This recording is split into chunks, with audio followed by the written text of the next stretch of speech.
ফটামুখ নকলেও নোৱাৰো কোনো উপায় বলে ৰাইজেতো গতিকে এইখন অসমত কি হ'বলৈ গৈ আছে আপোনালোকে ভাবি আচৰিত হ'ব আজিৰ মোৰ এই ভিডিঅ'টো চাবলৈ গ'লে আপোনালোকে কিছুদিন আকৌ পিছলৈ ঘূৰি যাব লাগিব নৱেম্বৰ ডিচেম্বৰলৈ গতিকে মানে কি বহুত দিনৰ পৰা সেম কাহিনী সেম কথা গতিকে দেৰি নকৰি আজি আমাৰ ভিডিঅ'টো আমি আৰম্ভ কৰিবলৈ ওলাইছো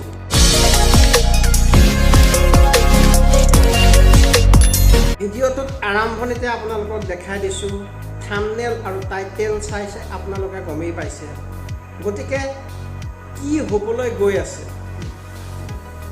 ভগৱান কোনে বিশ্বাস নকৰে সবেই বিশ্বাস কৰে আমিও পূজা পাঠ কৰোঁ কিন্তু হলো ইমানখিনি যে হ'ব আমি ভাবিলেই আচৰিত লাগে এনেকুৱা এটা কাহিনী প্ৰথমতে আপোনালোকে অলপ দিনৰ আগত চাগে দেখিছিলে মানে নাম নকওঁ এতিয়া নামটো ক'লে বহুত বেয়া কথা হ'ব ৰাসৰ সময় আছিলে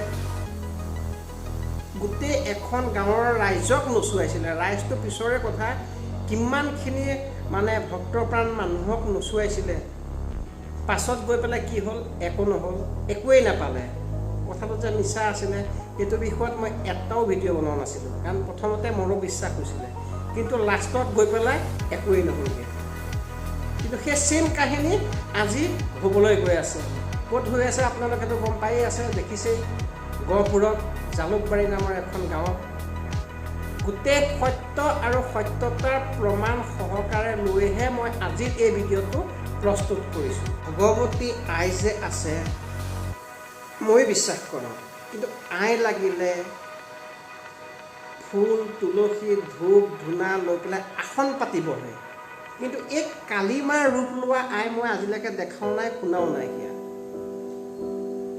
আইক আমি বিশ্বাস কৰোঁ ভগৱতী আই য'ত ভগৱতী আই বহুত আই থাকে ডাঙৰ আই বৰ আই সৰু আই মাজু আই এনেকৈ থাকে বোলে কোৱা শুনিছোঁ আমি দেখিছোঁ বা সৰুতে এনেকৈ মানুহৰ গাত যেতিয়া আই লাগে তেতিয়া একদম পূৰা বগা সাজ পিন্ধি পেলাই কি বুলি কয় এনেকৈ ফুল চুল লৈ পেলাই আসনতহে বহা দেখিছোঁ কিন্তু এই দুদিন তিনিদিনমান থাকে তাৰপিছত নিজে নিজে ভাল হৈ যায় আকৌ নিজে নিজে ভাল মানে কিবা আই সকাম এনেকৈ পূজা চূজা কৰে ভাল হৈ যায় কিন্তু এই শীতলা পাত চাত পঢ়াই এনেকৈ ভাল হৈ যায় কিন্তু এনেকৈ জকা আই আমি দেখা নাইকিয়া এইটো বস্তু গোটেই এনেকৈ ডাঙৰীয়া আইৰ পৰা আইহে লাগে আইৰ পৰা আকৌ ডাঙৰীয়ালৈ ৰূপান্তৰিত হোৱা দেখা নাইকিয়া আজিৰ দিনত সৰুৰ পৰা ডাঙৰ হ'লেও গাঁওবোৰত দেখিছোঁ আই চাই লাগে গাঁৱলীয়া সমাজবোৰত আই সকাম কৰে কিবা কৰে এইবিলাক দেখিছোঁ কিন্তু আইৰ পৰা যে আকৌ ডাঙৰীয়ালৈ ৰূপান্তৰিত হয় সেইটো দেখা নাইকিয়া আৰু যিকেইটা যে ঘোঁৰা আহিছিলে সেই ঘোঁৰাকেইটা ক'ৰ জানেনে আপোনালোকে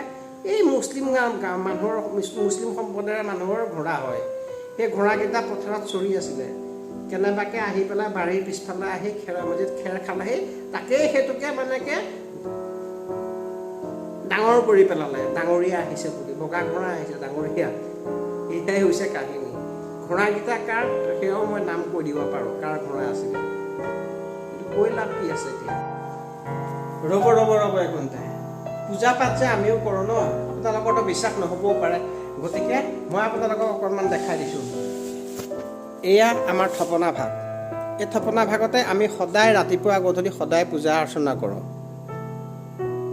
ইয়াতেই আমি পূজা অৰ্চনা কৰোঁ ইয়াত ধুনীয়াকৈ ধূপ ধূনা জ্বলাওঁ পানী ৰখাওঁ আৰু এইফালে বন্তি জ্বলাওঁ এইফালে ধূপ জ্বলাওঁ গতিকে ইমানখিনি আমি কৰোঁ পূজা অৰ্চনা কৰোঁ গতিকে কিন্তু এই পূজা অৰ্চনা কৰি থকা ইমান দিনে কৈছোঁ আমাৰ গাত ভগৱান লগা নাইকিয়া ইমান পবিত্ৰ মানে পূজা পাঠ কৰি থাকোঁ ভগৱান লাগিব নালাগে কিন্তু এইবিলাক ক'ব নাপায় বেয়া কথা ভগৱান কেতিয়াও কাৰো গাত নালাগে এইবিলাক মিছা কথা মন পবিত্ৰ থাকিব লাগে পূজা আপুনি যেনেকৈ নকৰক মন যদি পবিত্ৰ থাকে ন ভগৱানৰ সহায় সদায় থাকে আজিলৈকে আমি কোনো ক্ষেত্ৰত ক'তো বিপদ আপদত পৰা নাইকিয়া যিমানখিনি আছে ভগৱানে কৰি দিছে উদ্ধাৰ কৰিছে গতিকে এই কথাখিনিত মানে কি আকৌ মানে কি বুজাবলৈ গৈ আছে ন মানে এই কিছুমান মানুহে ন এই ক'লেতো বেয়া পায় ন সেইকাৰণে নকওঁ এইবিলাক কথা আৰু নক'লেও নোৱাৰোঁ মানে চকুৰে দেখিলে মুখৰে মানে ক'বলৈ মন যায়গৈ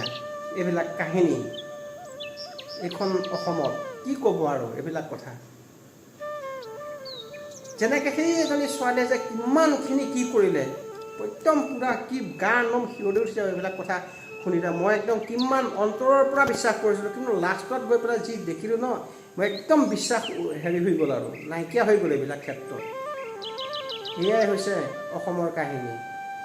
মানে ইজি মানি কথাটো ক'বলৈ গ'লে মানে এতিয়া বেয়া হ'ব কথাটো, মই আপোনালোকক কৈ আছোঁ, বহি নৰ'ব। একদম টকা পইচা ঘটা এইটো এটা সাধাৰণ ইজি মানি যে বুলি কয় ন, এইটো একদম সুন্দৰ ব্যৱসায় হিচাপে ভাবি লৈছে। ব্যৱসায় হিচাপে ভগৱানৰ ওপৰতো ব্যৱসায় কৰে। চাওক মানুহ কেনেকুৱা হ'ব লাগিব, ভগৱানৰ ওপৰত ব্যৱসায় কৰিবলৈ ওলাইছে। এয়াই হৈছে আমাৰ মানুহ, আজিৰ দিনৰ কলি যুগৰ মানুহ। পাপে চুবই এইখিনি মানুহক পাপে চুবই এইবিলাক মানুহক। এই ভগৱানৰ নামত যে ব্যৱসায় কৰি থাকে ন, একদম পাপে চুবই এইখিনক।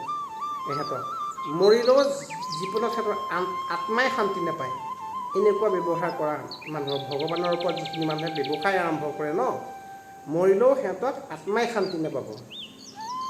ক'ব নাপায় এইবিলাক কথা, কিন্তু আজি বাধ্য পৰি ক'বলৈ ওলাইছে এই কথাখিনি। এইবিলাক চাওক কেনেকৈ লুটি খাই পৰি গৈছে, মূৰত পানী দিছে, এয়া জকিছে। এয়া আই নে কি? আই সদ্যহতে এনেকৈ জিভা লৈ পেলাই এইবিলাক কৰে নেকি? কিমান বয়সস্থ মানুহ এইজনী, মানে কি মোৰ মাৰ বয়সৰ হয়, ক'লেও মানে কি বিৰাট বেয়া লাগে। কিন্তু ইমান এখন সমাজৰ মানুহক, ৰাইজক এনেকুৱা এটা ৰূপ লৈ কেইটামান পইচাৰ কাৰণে এইবিলাক কৰিব নাপায়। বহুত বেয়া লাগে এইবিলাক কৰিলে। চাওকচোন কেনেকুৱা ৰূপ লৈছে এইটো চাওকচোন। বেছি কথা নকৈ আজি এই ভিডিঅ'টো ইয়াতে সামৰণি মাৰিছোঁ। কাৰণ কিহৰ কাৰণে গম পায়? যদি মই বেছি কথা কৈ দিওঁ ন ইয়াত, আকৌ হয়তো কাইলৈ পৰহিলৈ মোকো এটেক কৰিব পাৰে। কাৰণ আমাৰ যে ডিপজুদিদা আপোনালোকে গম পায়, কমেডিয়ান ভিডিঅ' বনায় মঙলদৈ দৰং ডিষ্ট্ৰিক্টৰ। গতিকে সেইজন এজন সহজ সৰল মানুহক তেখেতক এটেক কৰিছে। গতিকে কাইলৈ কি জানে, মোকোতো এটেক কৰিব পাৰে ন। গতিকে আজিৰ ভিডিঅ'টো ইয়াতে মই সামৰণি মাৰিছোঁ। যদি মোৰ এই ভিডিঅ'টো চাই আপোনালোকে ভাল পাইছে, লাইক কৰিব, কমেণ্ট কৰিব, শ্বেয়াৰ কৰিব, আৰু যিসকল মানুহে নতুনকৈ চাই আছে চেনেলটো ছাবস্ক্ৰাইব কৰিব নাপাহৰিব। আজিলৈ ইমানতে মই এৰিছোঁ।